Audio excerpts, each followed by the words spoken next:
السلام علیکم۔ لوح محفوظ قرآن کے حقیقی مقام کو کہا جاتا ہے جس میں کائنات کے تمام واقعات درج ہوتے ہیں۔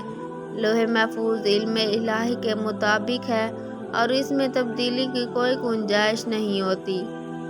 قرآن کی حقیقت کو سمجھنے کے لیے لوح محفوظ کی شناخت ضروری ہے، کیونکہ بعض مفسرین کے مطابق تمام آسمانی کتابوں من جملہ قرآن کریم کی اصل حقیقت لوح محفوظ ہی ہے۔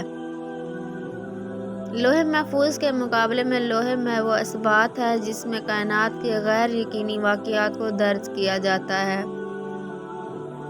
اس بنا پر اس میں تبدیلی کا امکان پایا جاتا ہے۔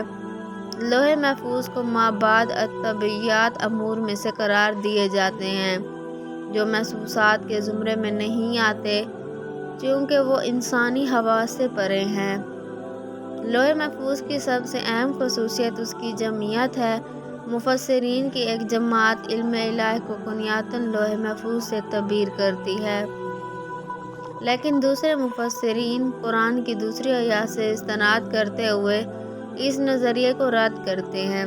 اس طرح بعض فلسفی حضرات لوح محفوظ کو عقل فعال یا جبرائیل پر اطلاق کرتے ہیں،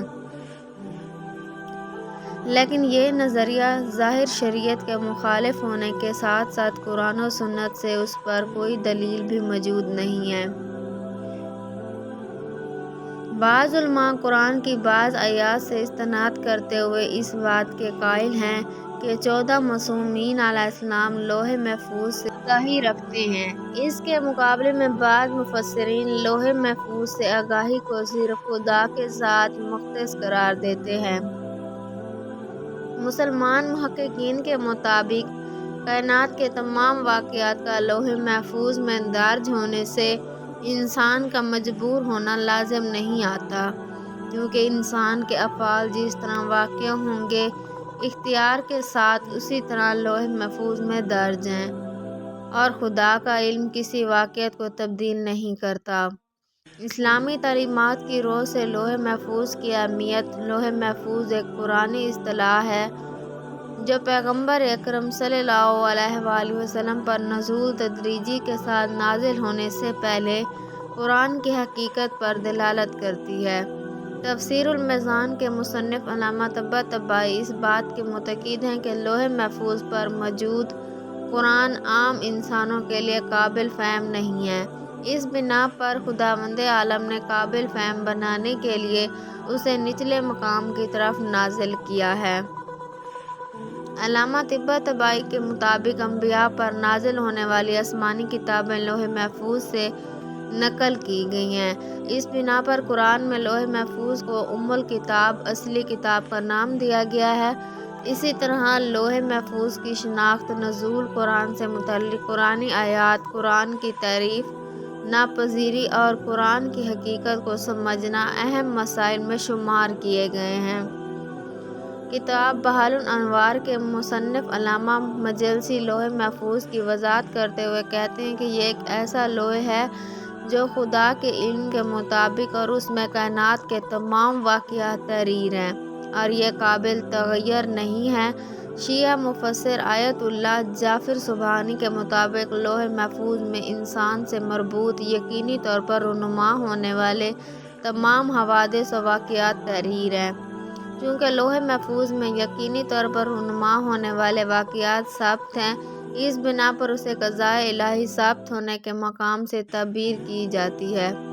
لوح محفوظ کے مقابلے میں ایک اور لوح کا بھی تذکرہ ملتا ہے جسے لوح وہ اثبات کہا جاتا ہے، جس میں کائنات کے وہ واقعات اور حوادث ثابت ہیں جن کا واقع ہونا یقینی نہیں اور یہ قابل تغیر ہے۔ لوح محفوظ کی تعبیر قرآن میں صرف ایک دفعہ آیت فی لوح محفوظ میں ذکر ہوا ہے۔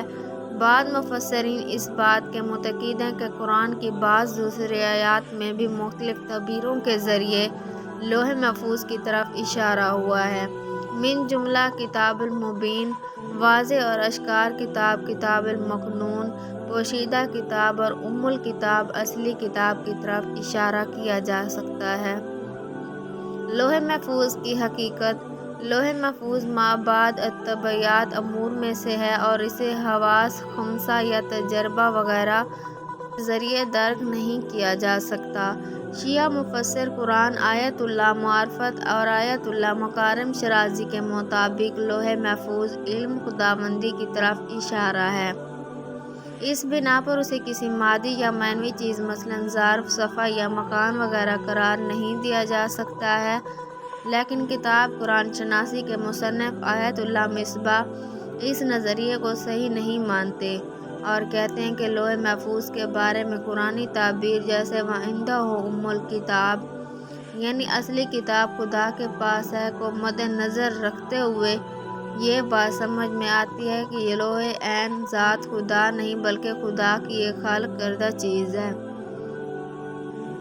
بعض محققین لوح محفوظ کی حقیقت کے بارے میں 6 نظریے بیان کرتے ہیں۔ کہا جاتا ہے کہ لوح قلم کی تعبیر ہمارے ذہنوں کو مانوس کرنے یا تشبیہ و تنزیل کے قاعدے کے مطابق ہے، لہٰذا اسے ہمارے پاس موجود قلم، کاغذ اور کتابوں سے موازنہ نہیں کیا جانا چاہیے۔ فلسفہ اور عرفان کی روح سے بعض علماء فلسفہ لوح محفوظ کو عقل فعال جبرائیل یا فلک اعظم کے نفس کلی جس پر کائنات منقوش ہے سے تطبیق کرتے ہیں۔ عرفانی تصور کائنات میں قلم کو لوح محفوظ کا سرچشمہ قرار دیا گیا ہے۔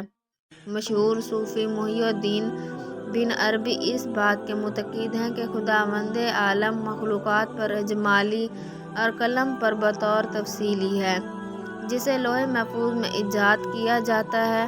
ان تمام باتوں کے باوجود بعض محققین لوح محفوظ کو بعض فلسفی مفاہیم جیسے جو ہر مجرد عقل اول وغیرہ پر تطبیق کرنے کو شریعت کے ظاہر کے خلاف قرار دیتے ہیں، جس پر قرآن و سنت سے بھی کوئی دلیل موجود نہیں ہے۔ خصوصیات کہتے ہیں کہ لوح محفوظ کی سب سے اہم خصوصیت اس کی جامعیت ہے۔ احادیث کے مطابق کائنات کے تمام واقعات اور حوادث قلم کے ذریعے لوح محفوظ میں تحریر کیے گئے ہیں۔ اس طرح بعض احادیث میں لوح محفوظ کی کچھ ظاہری خصوصیات جیسے اس کا زمرد ہونا وغیرہ کی طرف بھی اشارہ ملتا ہے۔ علامہ طباطبائی ان خصوصیات کو ایک قسم کی تمثیل قرار دیتے ہیں جو انسانی ذہنوں میں لوح محفوظ کی ایک تصویر ایجاد کرتی ہے۔ لوح محفوظ تک غیر خدا کی دسترسی بعض محققین قرآن کی بعض آیات سے استناد کرتے ہوئے اس بات کے معتقد ہیں کہ بعض لائق اور شائستہ انسان لوح محفوظ سے آگاہ ہو سکتے ہیں۔ یہ محققین سورہ واقعہ کی آیت نمبر 70 سے 79 اور سورہ احزاب کی آیت نمبر 33 کو ایک دوسرے کے ساتھ رکھ کر کہتے ہیں کہ 14 معصومین من جملہ ان افراد میں سے ہیں جن کو یقینی طور پر لوح محفوظ تک پہنچ حاصل ہے۔ شیعہ متکلم سید علی میلانی بھی اس بات کے معتقد ہیں کہ بعض احادیث سے معلوم ہوتا ہے کہ ائمہ معصومین علیہ السلام لوح محفوظ کے ساتھ بلا واسطہ رابطہ رکھتے ہیں۔ علامہ طباطبائی بھی انبیاء اور ائمہ معصومین علیہ السلام کے علم غیب کو ان کی لوح محفوظ سے آگاہی سے تفسیر کرتے ہیں۔